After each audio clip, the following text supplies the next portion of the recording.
পিঙ্গল নয়ন ব্যাঘ্র চর্ম ছাইভস্য সার নীলকণ্ঠ জটাধারী ভালে চন্দ্র তার, যার কোপে থরথর কাঁপে বিশ্ব চরাচর, তিনি সর্বশক্তিমান দেবাদিদেব Shiva Shambhu Maheshwar. Good evening guys, welcome back to my channel. আবার একটা চিনি ব্লগ নিয়ে আমি তোমাদের সামনে চলে এসেছি।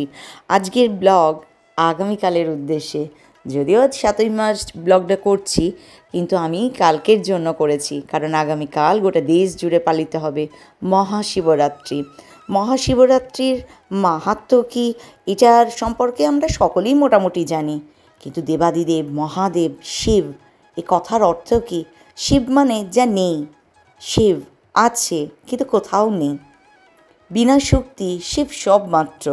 আগামীকাল 8ই মার্চ রাত্রি 9:57 শিব চতুর্দশী শুরু হবে এবং 9ই মার্চ সন্ধ্যে 6:17 পর্যন্ত থাকবে। শিবরাত্রিতে 4 প্রহরে 4 বার পুজো হয়, তো স্ক্রিনে তোমাদের দেওয়া থাকলো, তোমরা পজ করে দেখে নাও।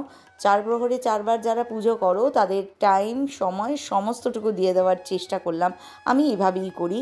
আর যেটা নিশীথকাল মানে আসল যে পুজোটা, সেটা 9ই মার্চ 12:07 থেকে 12:56 মধ্যে। আর পারণ তো 9ই মার্চ তোমাদেরকে এখানে স্ক্রিনে আমি দিয়ে দিলাম কটা থেকে কটা পর্যন্ত। শিব অর্থাৎ শুভ, যাকে মহাদেবও বলা হয়, হিন্দু ধর্মের সর্বোচ্চ দেবতা। তাকে যতটা না দেবতা, তার থেকেও বেশি যেন এক যোগী, মহাযোগী। মহাশিবরাত্রির দিন আমাদের কাছে সবথেকে বেশি গুরুত্বপূর্ণ একটা দিন।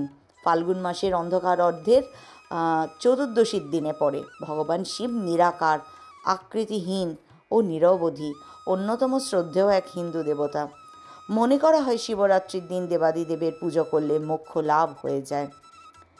শিবরাত্রিতে মহাশিবরাত্রি যে কথাটি, মহা মানে মহান, শিব মানে শুভ, রাত্রি মানে যা বিশ্রাম দেয়।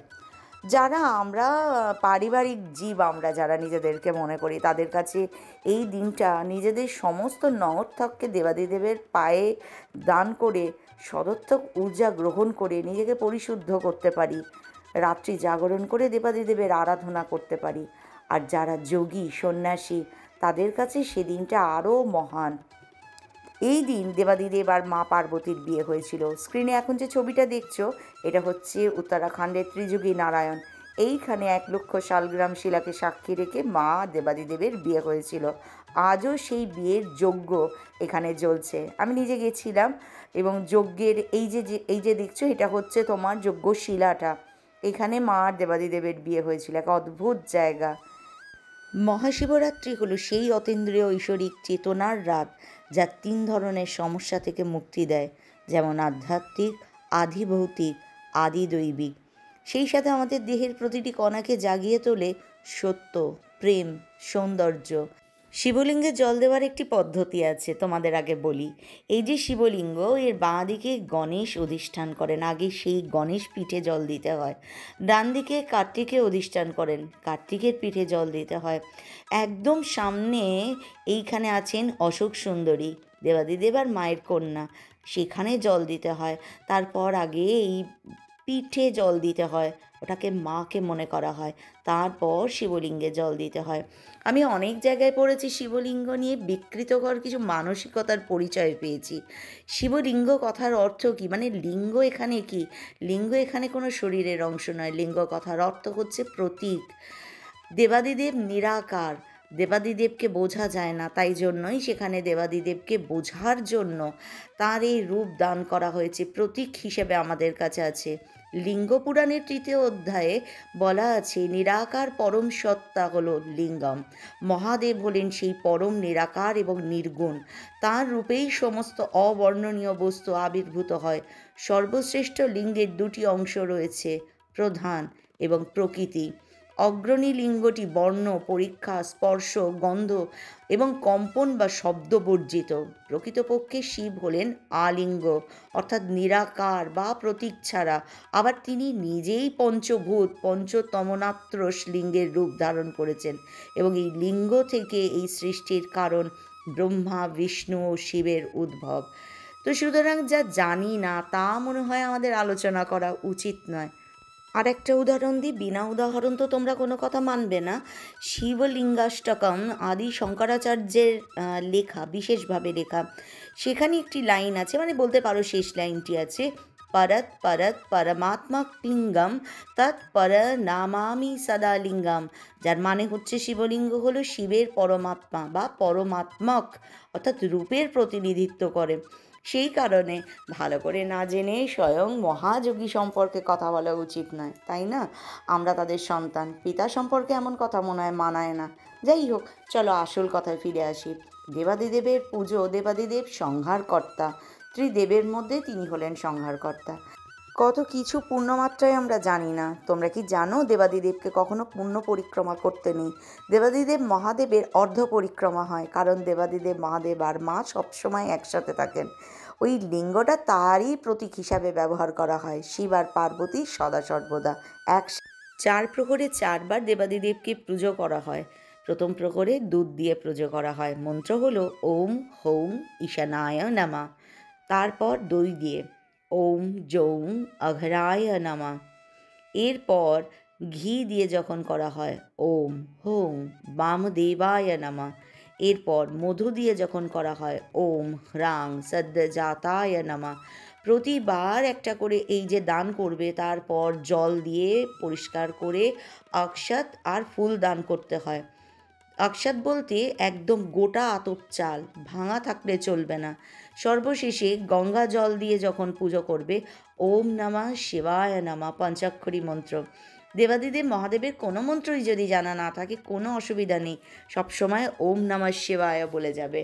আর একটা তো আছেই মহামৃত্যুঞ্জয় মন্ত্র, ওম ত্র্যম্বকম যজামহে সুগন্ধিম পুষ্টিবর্ধনম উর্বারুকমিব বন্ধনান মৃত্যুর্মক্ষীয়ম অমৃতাৎ।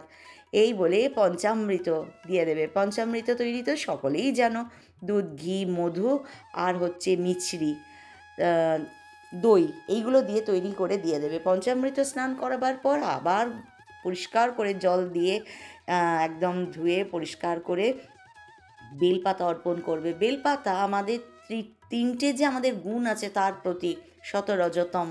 তাই দেবাদিদেব বেলপাতাকে ভীষণ ভালোবাসেন।